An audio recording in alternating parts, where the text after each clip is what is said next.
Bonjour! Happy Mardi Gras! Hello, everyone, to another Tuesday night. It's Scotch on the Bayou. Welcome, bienvenue. I'm going to say all the French words that I know that are okay to say online.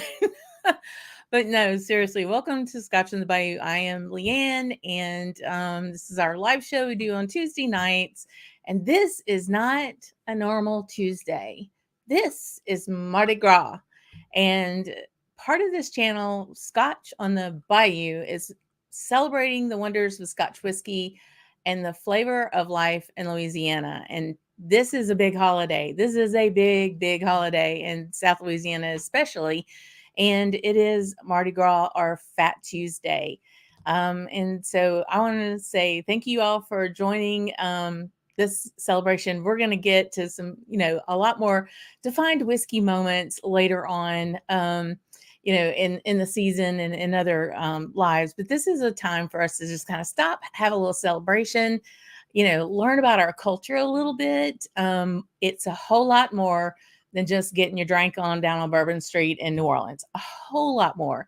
So I want to drop some nuggets of fun information about Mardi Gras and our time down here, along with having 3 drams I've got poured, and we'll go into that. So I want to see who all is here and say hello, because folks are starting to come in. Jimmy Jazz has got it together with his purple, gold, and green. Absolutely, our 3 colors that celebrate Mardi Gras, and we'll definitely talk about that in a second, because they're very significant, those 3 colors. Mike, great to see you. Good evening. Good evening. Really appreciate everybody being here tonight. And hey, Martin, good to see you too. I am stoked about sharing all this fun stuff, because it is a really fun holiday. We don't go to parades very much anymore.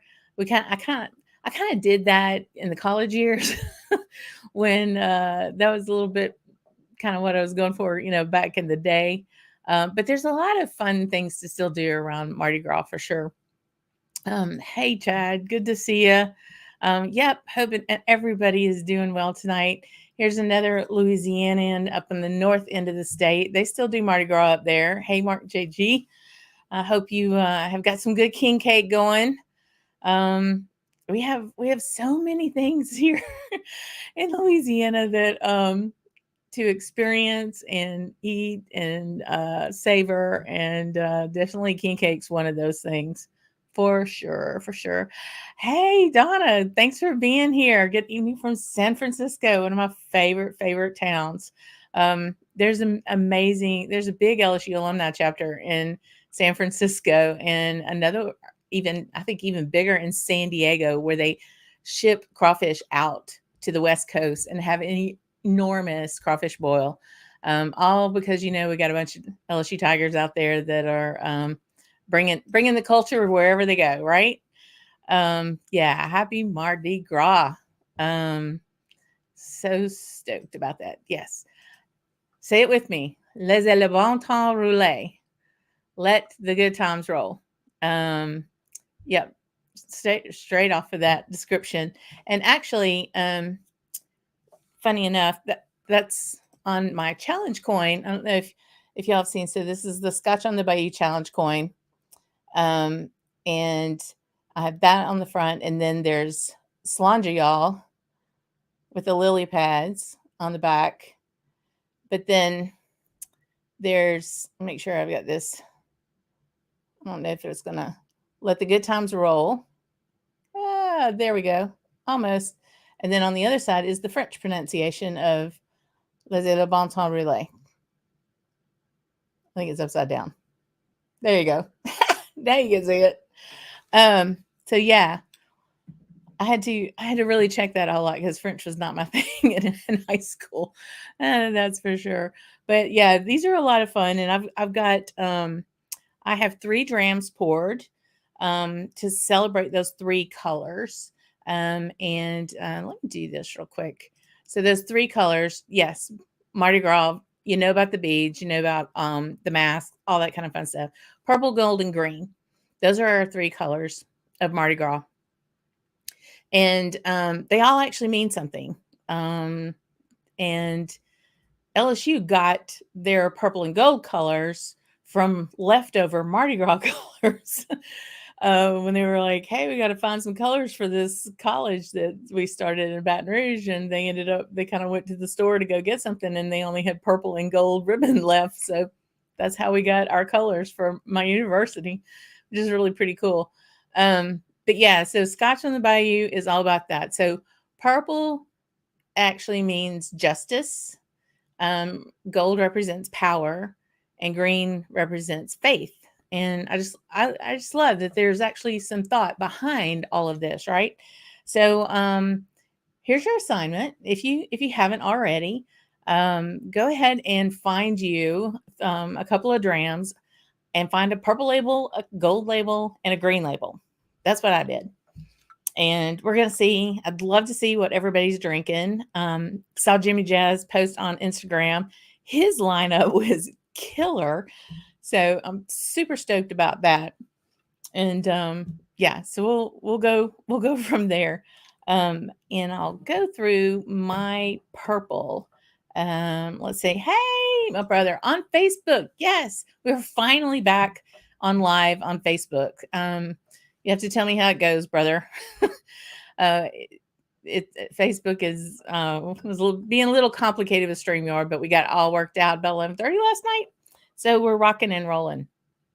But yeah, so we're really going to look at some purple, gold, and green. And I even the challenge coin I have on this one is Drew's Maestro. It was a purple coin, so I had to use that one, of course. And my first dram in a purple label is not a Scotch. It's okay. Hang on. It is the Starlight single barrel rye whiskey with a PX sherry finish. So here is my purple dram for tonight. It can get there. There we go. It's a Starlight. And I know we have some big Starlight fans out there. And we actually had this when my Mark and I met 3 of the 4 dummies up in at Huber Farm in Indiana at Starlight. And I was excited to get this one home. And being a rye, I mean, bourbons aren't usually my thing, but the rye, I like the spice from it. The ryes that I've had, I've not gotten the dill pickle thing. I don't think that would be something I would enjoy. But this, I mean, you get the sweet sherry off of the nose, of course. But there's also that kind of, I wouldn't say grassy element, not dill, but a grassy element that you get on the nose for rye.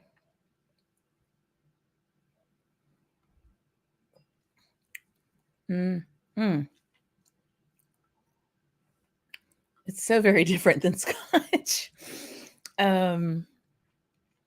It really is. I mean, but it is very vegetal to me. And the PX just adds a layer of sweetness on top of that. It kind of counterbalances more of that savory, sour note I get from rye. Tell me if you've had this Starlight. Mm, mm, mm. Hey, George. Happy Mardi Gras. Tell me, is Artie the rabbit, is he wearing some beads? That's great.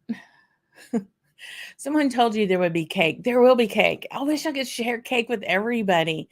Um, Cake is a big deal down here along with Mardi Gras. That's for sure. That's for sure. Um, yeah. Hey, MC, great to see ya. Thanks for being here. Coming back again, and you'll have to let me know what everybody's drinking, what you're drinking. And I'll see Michael's here, and get some those plastic beads. Yeah, kind of. There's different ways to get those beads. I think people have all heard that story before. Goodness, let me see who else is here. Oh, it's a little old. I thought it said it was a little sad. Goodness.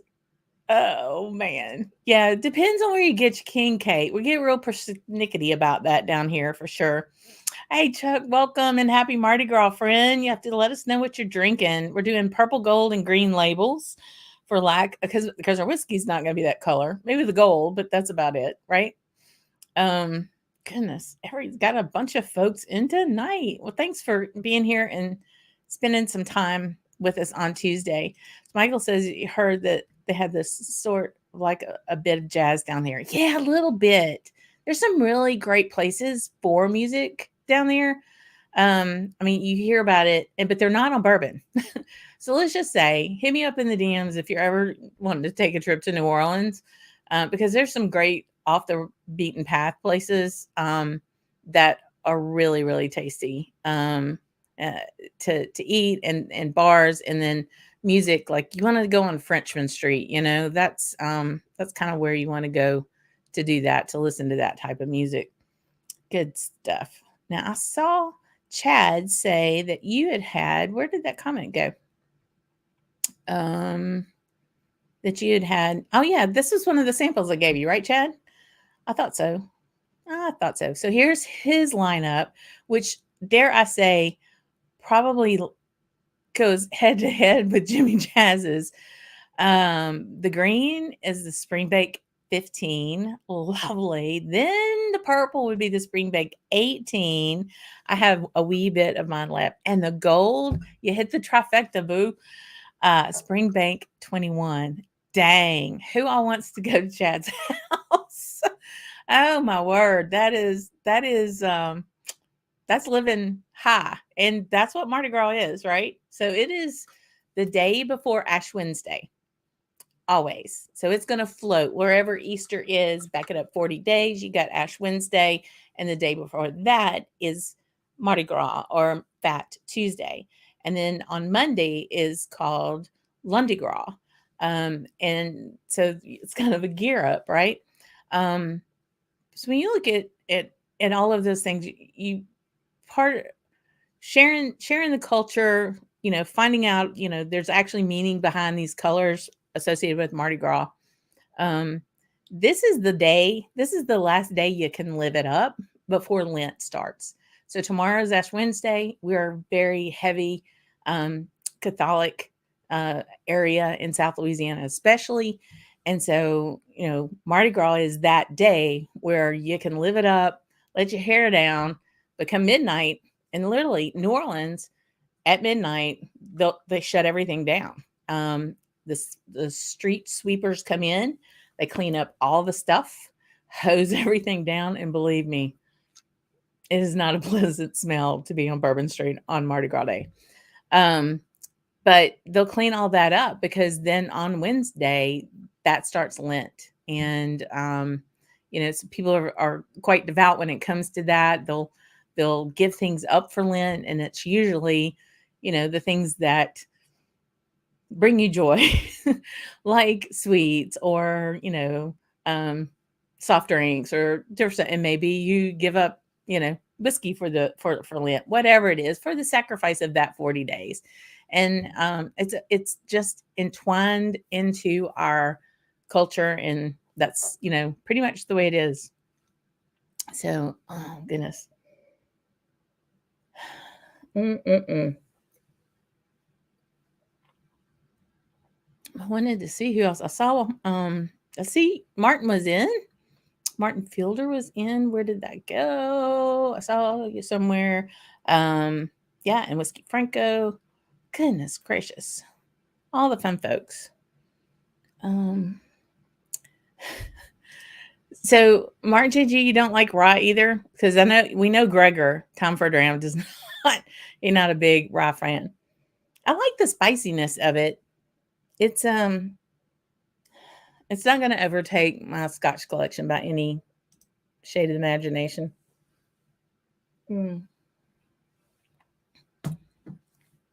But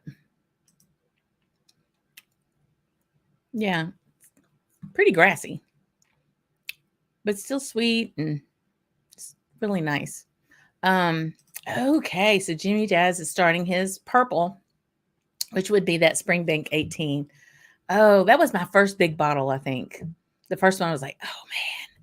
And I think I got it right before like it bumped to over $200 because I know at the time I never want to spend $200 on a bottle. You talk about good, and I have like a 4-ounce. When it got really low, I just poured it in a 4-ounce sample bottle and said, let's try to preserve this while we can and do some comparisons and stuff like that for sure. Okay, so Martin. The green is the spring. I think Springbank is really getting some play tonight, y'all. On that the 15. The purple, is an SMWS cask 55.70 Royal Bouquet. Spicy and sweet. So purple profile. Perfect. What is 55? Somebody help me out. I can't remember which distillery that is. And then gold is the Boona 12 cask strength. Oh, it does have that gold label. Oh, man. Oh, wow. That's very tasty. I bet that's just awesome. What a great lineup. I love it. I love how y'all picked this up and went with it. Yeah, Artie probably wouldn't eat the beads. We don't want that. He doesn't need to eat any plastic for sure. That's that. Yeah, Kilco. So Brian got some of the beads I had at the Bastards Ball La Quinta bottle share event. So I had these Scotch on the Bayou beads made up. And the first year I was there was before you weren't there that year, Brian. So I had them. It was 2019. It was like the week before I was going to go to Isla. And I'm like, okay, I don't know anybody. I'm just going to go take Mardi Gras beads because who doesn't want Mardi Gras beads, right? So I had they looked like my coin. They had this on either side of the medallion. And Bill, the whiskey dictionary, says, hey, Lee, and literally lifts his shirt all the way up and says, give me some beads. And I was like, dude, I'll give you beads to put your shirt down. Yeah, I didn't need it. I didn't need that. Oh my goodness. That was crazy. But a lot of fun. So yeah, beads are a lot of fun. And when you look at let's see. I wanted to hit this comment real quick. That so Martin Whiskey Franco said he grabbed his first Starlight was Sunday evening Scotch's bourbon pick that was in the Scotch barrels. Excited. Yes, you need to let me know. I actually have that bottle. I haven't opened it up yet because I'm kind of want to savor it. But yeah, he is a really big fan. We know Jason C is a big fan of Starlight. And they well should be. They are doing some super things there, and their cask game is amazing. I mean, they're really trying to do some interesting finishes with their casks. Another one I have is a bourbon in a white port cask.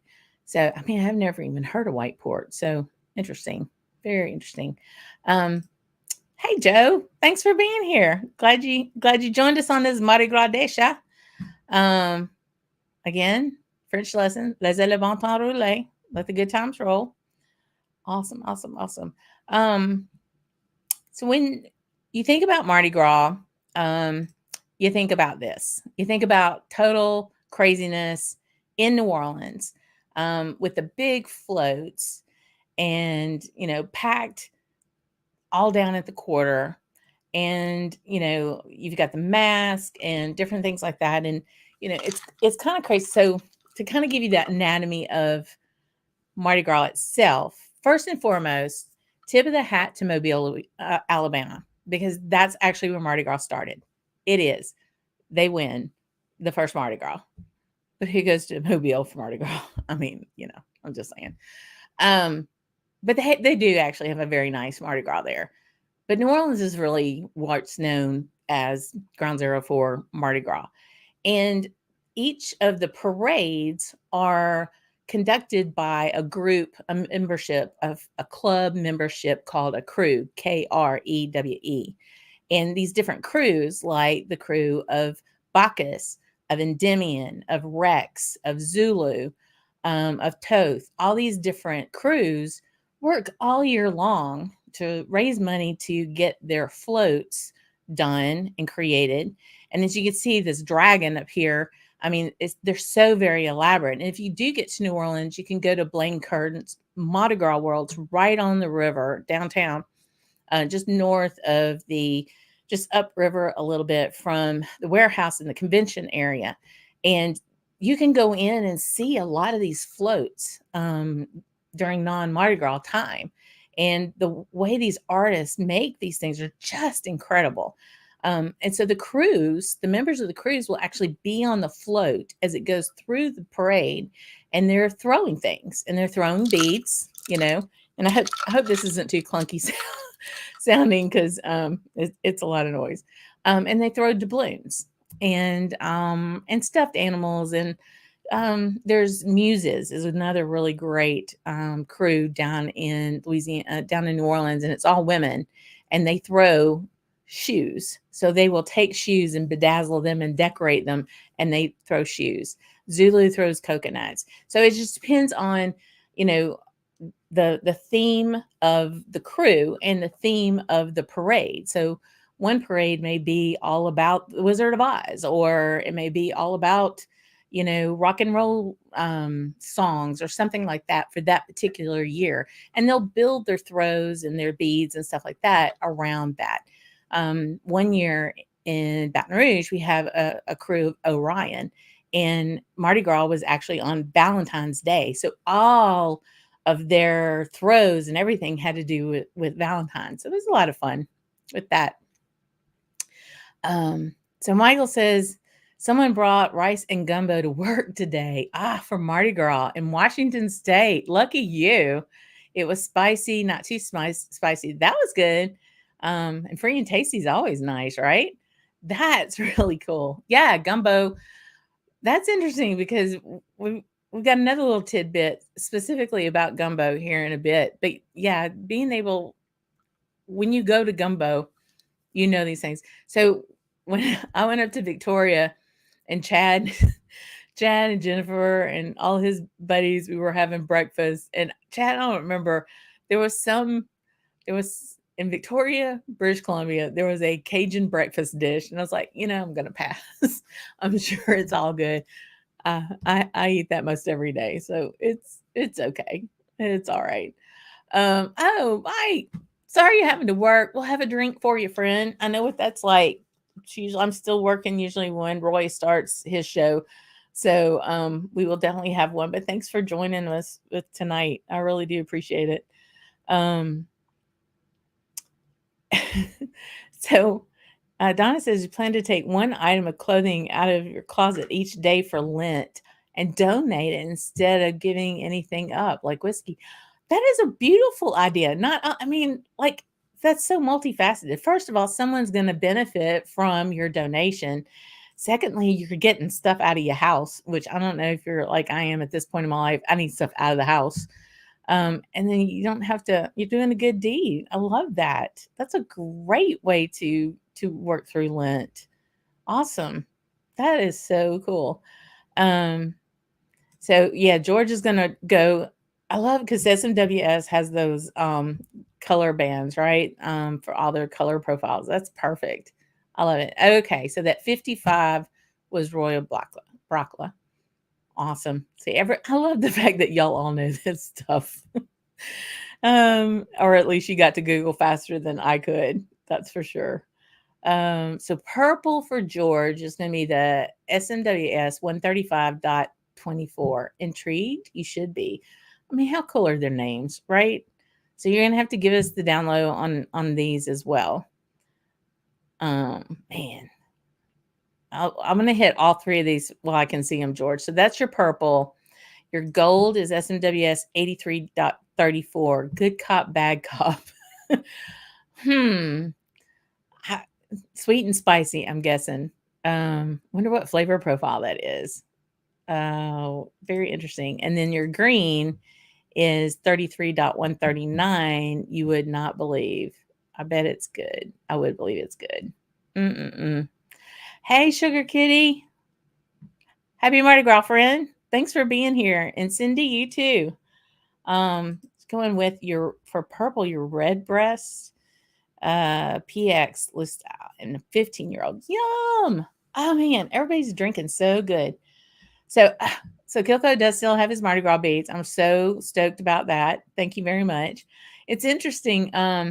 If you, I've learned this. I saw them on Roy's show hanging from a shelf, and also from Scott, from Scotch Test Dummies. Theirs are hanging from the shelf. It's too funny, really funny.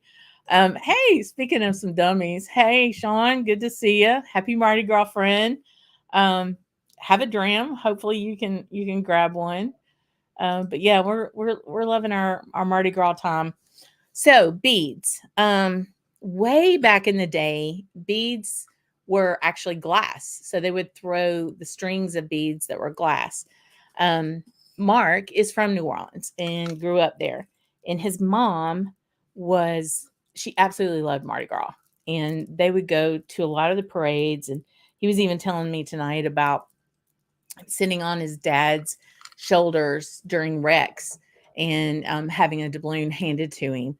But we have some of the family stuff that I wanted to show you, but we found some of the old, let me pull this out real quick.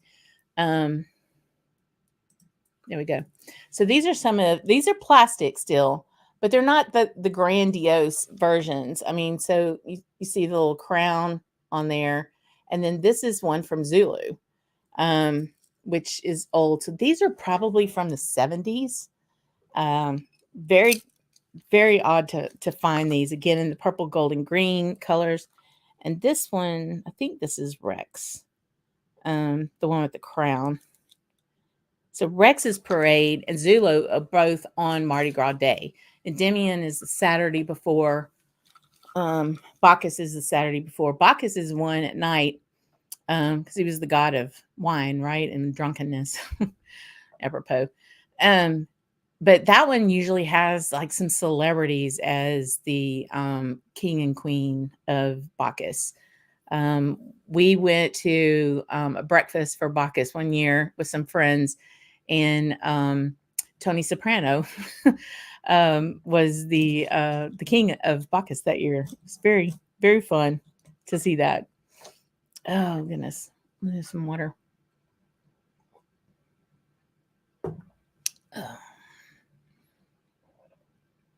Hey Andrew, good morning and welcome to Mardi Gras in New Orleans, in Baton Rouge, in Louisiana. So glad you're here. We'll have to get you some Starlight. It's pretty tasty stuff.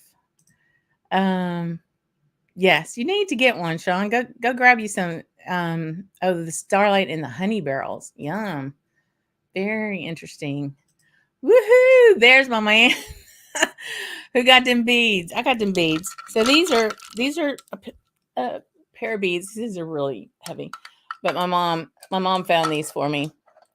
And so I love the fact that we've got this drunk hanging on um, the light pole, and he's on Bourbon Street, right? And then you have the Mardi Gras mask there, and you got a champagne bucket, that, and then this would be like, oop, wrong side, backside. There we go. This is a float. It looks like a steamboat kind of, and there's that. So here's one from a Baton Rouge. This is Orion. So typically there's some that would have the different color beads, and then they have a medallion or a pendant. And this is Orion, which is a Baton Rouge crew. It's just some fun, different stuff, you know. Let's see. I'm going to move on to my gold. You have to tell me what y'all are doing for gold. Oh boy, I'm excited about gold. Keeping with the theme tonight, my gold is Springbank Local Barley 9. This was my birthday bottle a couple years ago. I haven't had too much out of it, but I think it's a Springbank night from the way it sounds. They got the colored labels covered, that's for sure. Oh man, y'all. And you got that Campbelltown funk, you know, that bourbon matured. Oh man. This bottle had to open up a little bit. I remember the first pour I had out of it, and I was thinking, but it needed some air for sure. Hey, Matthew, thanks for being here. Welcome, welcome, welcome. You have to let us know what you're having, and so I'm guessing have many people been down to Mardi Gras? You know, during COVID, of course, we didn't get to have Mardi Gras. And when you think about it, when COVID started, Louisiana was like a hotbed of COVID, as it really came in about, March 2020. What happens? Everybody came here for Mardi Gras. So, you know, the coronavirus just blew up in Louisiana. It was really pretty scary right there at the very beginning, because there were so many people, especially in the New Orleans area, because everybody came in from wherever they were. Lots of people leave when Mardi Gras comes, but it was kind of crazy. So they couldn't have Mardi Gras in 2020, and they had 2021 is well, in 2020 they had it. 2021 they did not. So what we ended up doing, or what they did in New Orleans, is they decorated their houses. So a lot of the same artists who made the big floats also made these big. I'm going to throw this back up here again. You'll see this over on the bottom right side. They just decorated the houses, like with these big flowers. This had the skull with all this, trim and different things. So people would drive down like St. Charles, and these 2-story mansions would have all of these things hanging off of them to decoration. So they call them house floats, because they couldn't have actually Mardi Gras. And so I thought that was really pretty interesting. You know, we always are going to adapt down here. Oh man. So this local barley, the Springbank 9 local barley, it's so funkalicious. Is that a word? Can I like trademark that? Funkalicious. And oh man, there's a sweetness on it, but you got that grassy still undertone with the kind of funk thing going on. A little fresh fruit.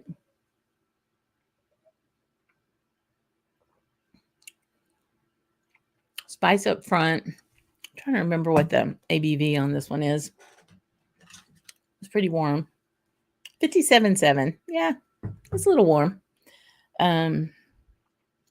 Long finish, just a little charcoaly kind of smoke on the back end. Not too heavy on peat at all. Okay, so was it Michael? Were you the one that was talking, or Matthew? No, I think it was Michael was talking about the gumbo. So you got New Orleans Mardi Gras that everybody sees, and you kind of have in your mind.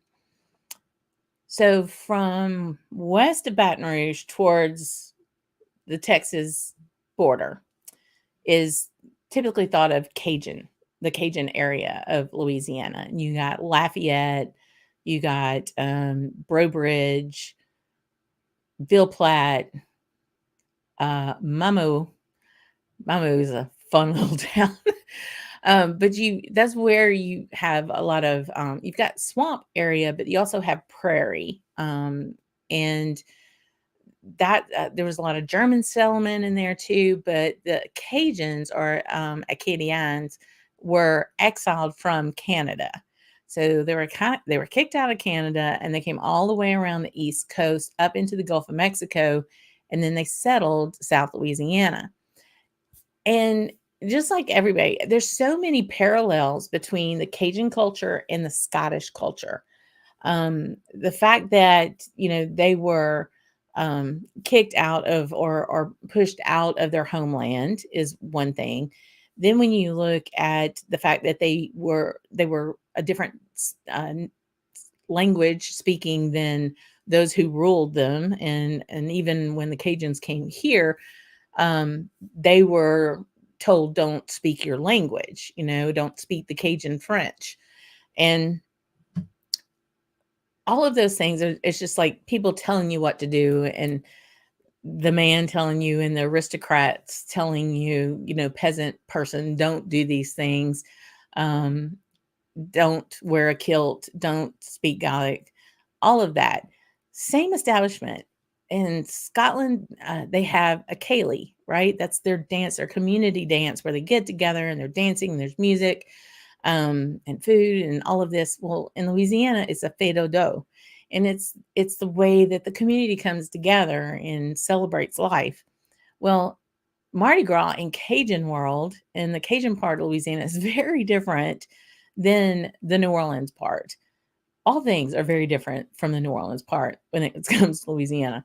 But this I want to show you because I'm not sure people get to see this part of Cajun Mardi Gras. And this is typically around Mamou and Ville Platte. So it's west of here, between about halfway between here and Texas, north of I-10. And if you look at these outfits, up here at the top, you have these masks. And the mask, this one here with the blue eyes and the blue mouth, that is actually screen material. So like a screened in porch. They'll take the screen and then they paint it so they can see through it and they can breathe through it, but they decorate it. And you'll see these conical hats like the ladies, like the royalty would have, or the aristocrats of, the French aristocrats would have. Um, and then all the fringe, these fancy bright colors, they're like rags to fringe kind of thing. And it was all to mock and make fun of the aristocrats. And so on Mardi Gras morning, yes, young men get very drunk and they stand up on horses and they go and they chase a chicken, which is what's happening right here. They're chasing a chicken. They're chasing this chicken because they're going to make gumbo. And they literally go around into the community and they knock on the door of people that live there, and they are trying to find the ingredients to make gumbo. So they may get flour from somebody or oil from somebody. They might get a chicken or a sausage from someone. And they're doing all of that in order to then come back and make their gumbo. And then there's a huge feast, of course. But music, it is an absolute sight. I would say if you really wanted to see Mardi Gras in Louisiana, this would be an experience you would not ever, ever, ever forget. And that would be Cajun Mardi Gras. And I absolutely, absolutely love it. Mm, mm, mm. Oh, goodness. Um, So I just saw kilt and Mardi Gras. Sounds about right. Depending on which one you go to, Gregor, you might experience some things up there that kilt you weren't really ready for down here. I'm just saying. Yeah, March AG. I know we live in the state, and how often do we go over there and experience something like Cajun Mardi Gras? It's just amazing. Even going to Fred's in Mamu on a Saturday morning is great because there's still a lot of that area where people speak French. And there's a radio station. You can get it online. It's KBON, KBON 101.1. Gosh, the times Mark and I would hear it driving back and forth to Texas when we lived there. But they will do the news in English and then in French, which is so amazing to me to have that and to listen to all of that and you'll hear them and they'll be talking in French and then they'll hit a word or a phrase that they can't really do in French and it'll be that's member FDIC. It's just like okay. Pretty interesting, and it's how great to have the culture. There's like a couple generations that lost being able to speak French. So now people are really trying to put it back in schools and trying to get the Francophiles to be able to get that back in into our culture over here. Hey, Daniel, don't worry. It's all good. Happy Mardi Gras, friend. Hope you're thawing out up there.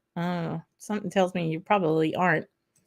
I know. I want to get. I've seen them. I haven't caught one. I don't, and I probably won't go, just because I may not be down there on Mardi Gras Day. But yeah, so they actually paint them and decorate them different ways, and they're prized possessions to be able to get any cruise fancy throw, and a throw is a bead, a doubloon, or anything like that. Speaking of, so Mark's mom, I talked about. I got all excited about whiskey. She collected doubloons, and doubloons for the most part are me. I gotta got the peepers on here for that one. So this is a perfect example. This is a wow.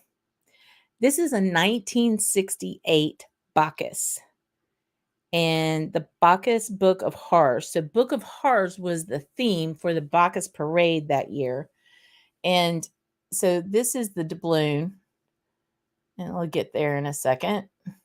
There we go.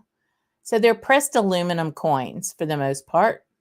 But Mark's mom has an extensive collection. And so they came in all these different colors. I don't know if you can see without me dropping them all. So greens and pinks and purples, of course, all the colors of Mardi Gras. There's suburban parades. And so they had a lot of civic groups might be the cruise for that one, So this is like a night at 1977, the night at the opera. And this is the Daughters of Eve. So that's the crew of this particular parade. Hopefully this is a really pretty one. And so then they had this night at the opera. So they had all these wonderful doubloons and they just throw them out like coins and they just go everywhere. And you can take the boy out of New Orleans, but you can't take the New Orleans out the boy because my husband will hit the ground faster than you would believe to grab that doubloon. But I want to show you, Mark's mom had binders of these doubloons and they're absolute treasures, y'all. So this is one of them, and it probably weighs 15 pounds or so. So it's a binder, just like you would have like a coin collection, but they're all doubloons. Let me try to hold this. This is very heavy. But you can see like all the colors, and some of them are bronze, and they're not just aluminum. Pete Fountain, who you might know is a famous clarinet player in New Orleans, he had his own. He would walk through the parades and throw his own doubloons. And she had just about every one of those. But the one, and I'm going to try to hold it up here. But this particular one right here, the silver one, was the first Rex doubloon. I think, Mark, what'd you tell me? 1960, 62, something like that.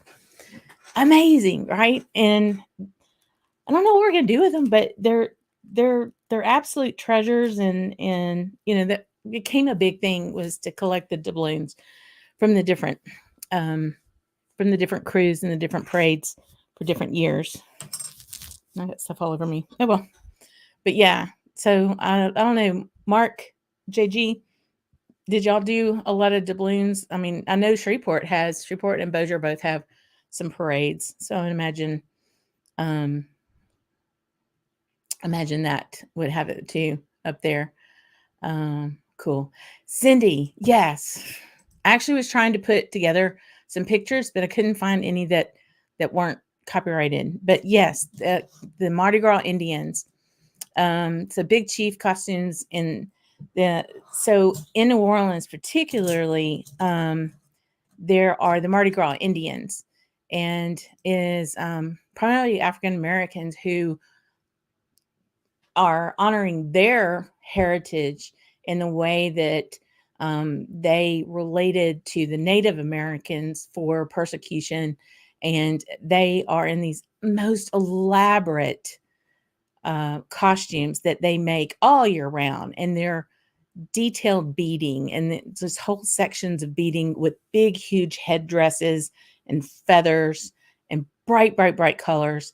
If you ever come down and go to Jazz Fest, the Mardi Gras Indians will come and do a parade at Jazz Fest, and Big Chief that she's talking about. So they would have the Big Chief, and they may have the Flag Boys, and there's a song by the Dixie Cups called Iko Iko, and it talks about kind of rival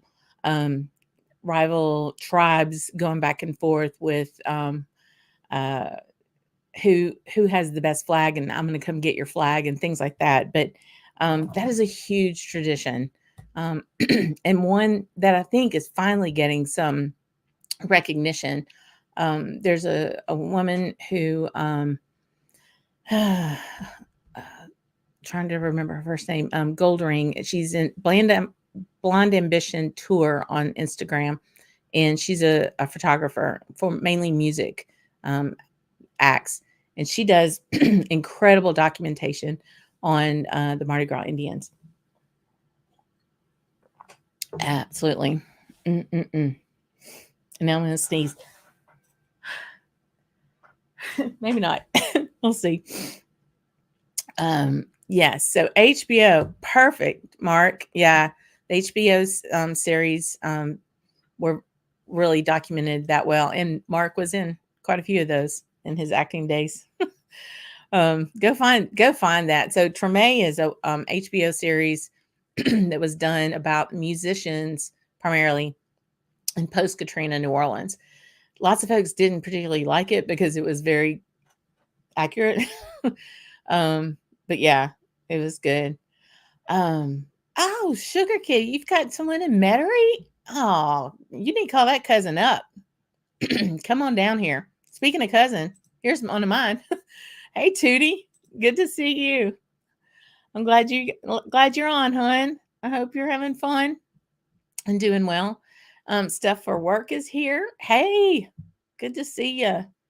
Oh my goodness, what's in the glass? So my first, so we're doing purple, gold, and green.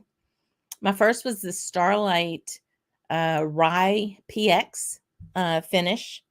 This is gold, which was a Springbank local barley 9-year-old. And then I'm going to roll into my third dram, which is green. And that is going to be Lefroy Galore. Smoky and sweet, right? So now comes the time to talk about the sweet. So again, 3 colors, purple, gold, and green. They each have their own meaning with justice, power, faith. They also represent the 3 kings. So Mardi Gras or the Mardi Gras season starts at the Epiphany, or King's Day, which is usually January 6th, I think, 5th, 6th, something like that. Kind of depends.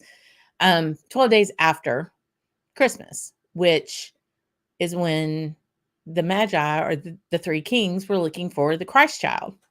Well, we have a king cake. And the king cake, this is our king cake that we got. This is the grocery store here in the Baton Rouge area that I feel has the best king cakes, which is Oak Point. And they got a couple, right? People were coming in and grabbing these as fast as they could put them on the table. That's how that's how good these people's king cake. The checkout kid told me that they had somebody from Florida and somebody from Nashville that had come to buy king cakes there on Sunday. So yeah, very, very tasty. And so here, so the king cake, sometimes they're decorated with the white icing in the 3 different colors. And as you can tell right here in the middle, there's a baby. And so the idea is, for those who know, is that the baby is hidden in the cake. Whoever gets the baby, they're looking for the Christ child, right? The 3 colors, they're 3 kings looking for the Christ child. Whoever gets the baby has to buy the next king cake. And I don't mean next year. I mean, not in a couple days. You gotta buy it. So, I mean, we start eating king cake from January to Mardi Gras. We'll probably still have some king cake if you're not giving it up for Lent afterwards, after tomorrow, but you get the idea. And so this particular one that I have is actually one of my favorites, and it's a praline pecan king cake. So think of a lot of people think it's like a glorified cinnamon roll, and I would say not so much. To me, the really good ones are almost like a brioche bread, and then it's cut, the oval or the round has been cut in half, and there's usually a filling. So some may be a cream cheese filling with different fruits. So like, and it's almost, the fruit is almost like a jammy, like a preserve, like a strawberry preserve, or blueberries, one of my favorite. Even a raspberry is really, really good. They'll have lemon. They'll do a Bavarian cream. We had one that was an Oreo kind. And I mean, really, the icing tasted like the icing in an Oreo. It was really, really rich. But this particular one has a cinnamon whipped cream center filling with toasted pecans on that, and then the tops put on it. And then picture making pralines, and just that icing that's on top goes over it. So this is the last piece of our king cake for tonight. And you can see the baby is sticking out. I mean, if you can see the baby, if you see any part of the baby, and you got to buy the next one. That's all there is to it. So you can kind of see the kind of cream filling in there. It's really good.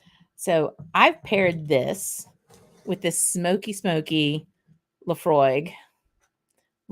I've got so much on my desk, y'all. And I want to get back to the comments. I want to see what everybody's doing. Let's see. Funkalicious. Yes, Funkalicious and Fergalicious. I don't know about that. Oh, Cindy, you need to come down to New Orleans, or even I would even say, back in 98. Yeah, there's the quarter is one thing, but Uptown is really nice. And there's all kinds of other places in Louisiana that's a lot of fun. You need to come see us for sure.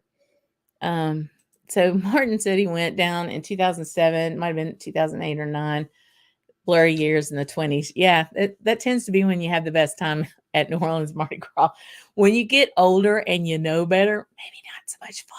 I'm just saying, Oh goodness. So, now we're talking food. Sugar Kitty loves jambalaya, but skips the gumbo. You can have some, give me some of the dirty rice and a po' boy and you're happy. Right? And the jambalaya is even really different. Like in New Orleans, they'll put tomato in it. Cajun, you do not put tomato. It's we call a red jambalaya or white jambalaya. Anything that's tomato. Scott from Scotch Test Dummies and I have this laughing thing that I know the difference between Cajun and Creole cooking, because Creole is very based in the Caribbean melting pot of New Orleans, and there's a lot of tomato base dishes like the etouffees and different things that have a tomato base. And so because of that, they put tomato in the jambalaya, but Cajun jambalaya does not have that. Your gumbo in New Orleans is more than likely going to be a seafood gumbo. So it's going to have shrimp, probably crab claws, things like that in it, maybe even oyster, where a Cajun gumbo would probably be like an andouille smoked sausage and chicken or turkey or something like that. So they are very different. So so you're telling me that they chase chickens at the Kaylee too? I have to hear more about that for sure. Hey, Christian, good to see you. So it sounds like your cousins. You have cousins in Saint Mary Parish in Morgan City in the Berwick area. Oh yeah, boo! I guarantee you, boo, they're down there. Yeah, um, they're having a good time. Oh y'all, the smoke off of this and this lure. This is one of my favorites. It's gotten a little pricey here lately.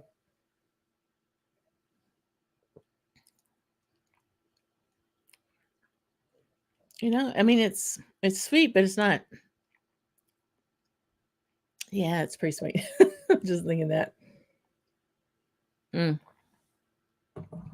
Yeah, so Mark JG has the doubloon catching technique down, which is you stomp on it. So if you see it hit the ground, it's going to like teeter and roll around, and then you just put your foot on it and you stomp on it, so you claim it. Then you bend down and grab it. I got you. I know exactly. I could see you in action. I swear. I swear.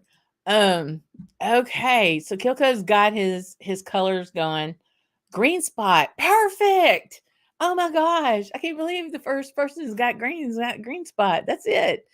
Four Roses, OESV, and then the Royal Bastard. Oh my goodness. Perfect. Perfect. Awesome.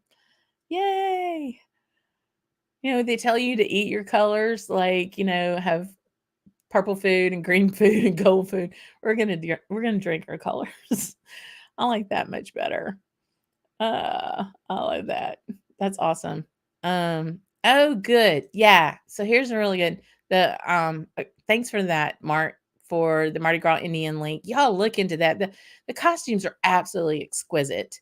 And it's something that's trained from generation to generation to generation. So you'll see like the big chief, might be in their 70s, or I mean, some of them are in their 80s and they're wearing 100 pounds of costume that they've worked all year long to create, but they're teaching their kids and their grandkids and everybody in their family how to do this. And it's a beautiful tradition.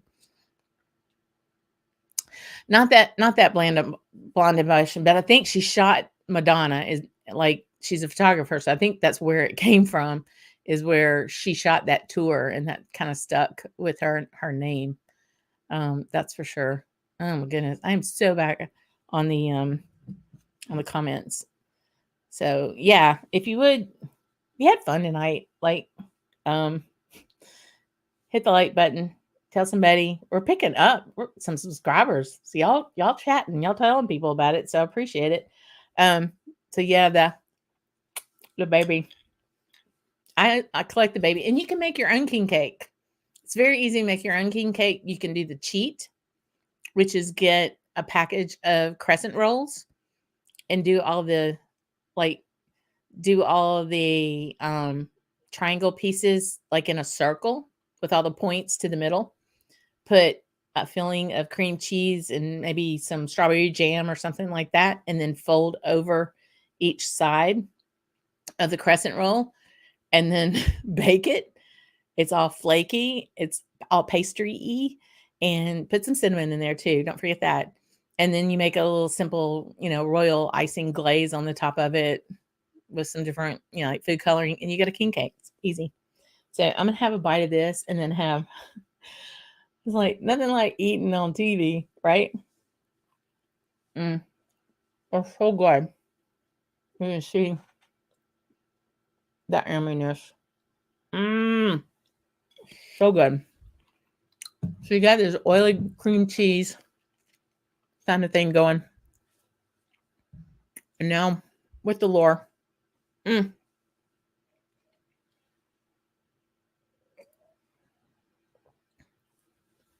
with the, okay, Mark JG. It isn't the same as a fresh strawberry cake in the Kilholman port, but it's real close. So you have this burnt sugar from the praline icing with kind of that dryness off the pecan. And then you hit this lore with like a brighter sweetness. It's not like a sugar sweetness like the cake, but then that smoke and peat just pull back and totally balance out the sweetness from the cake. Mm. Highly recommended. Mm, mm, mm. Okay, so Michael, your gumbo today was the gumbo and was the sausage and chicken. Yeah, that's the way to go. That's the way I like it. That's the way I like it, for sure, for sure. Mm, mm, mm. So Martin, what'd you get for your green? Was the peated SMWS 17-year-old Bamore. That ain't shabby, boo. That sounds delightful. I'm glad I could corrupt you into doing that for sure.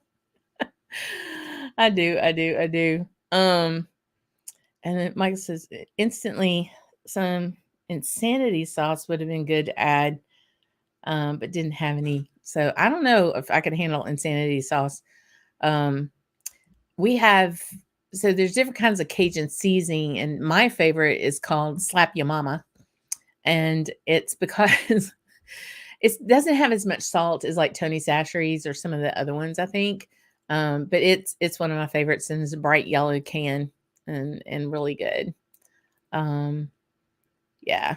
So you did see they brought a king cake too, and that's how you knew about the baby, but you didn't get it. Okay. Oh, because you're trying to avoid sugar. I understand that part. But you have to be careful in places outside Louisiana because they can't put the baby in the cake other places because it's a choking hazard because people don't know about it. Mm. So good. Yum. Oh, man. Well, cool. Well, I'm stoked about this. I hope y'all enjoyed learning a little bit about Louisiana, and kind of our culture. I want uh, we're givers here. You come down here, and we're gonna want to make sure you got something to eat, you got something to drink, you having a good time. How you doing? How you mama? All of those things down here. It's just the way we are. So this is just a little way. We're gonna get back into the serious whiskey stuff, haha, next week. But I wanted to share a little bit about Louisiana, about our Mardi Gras. Next week, we're going to be celebrating 1 year of lives. Can you believe? Now, granted, thanks to the inability of one particular internet provider, we didn't get to go all year long. But a year ago, yeah, next week is when we started doing these live shows.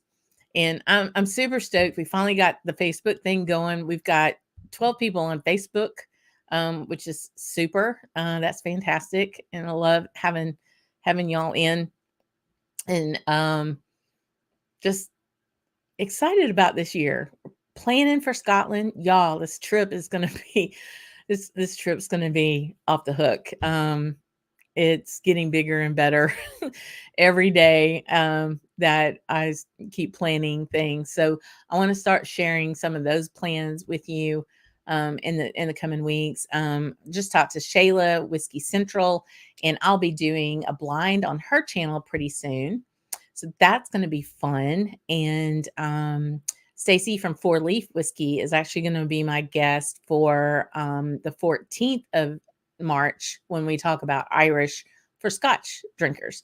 So that'll kind of give you an idea of some different things we've got coming up. And I'm really stoked about having um, having that and some other things we're planning on, for the fall that are going to be based around things that I'm able to do over in Scotland during the summer.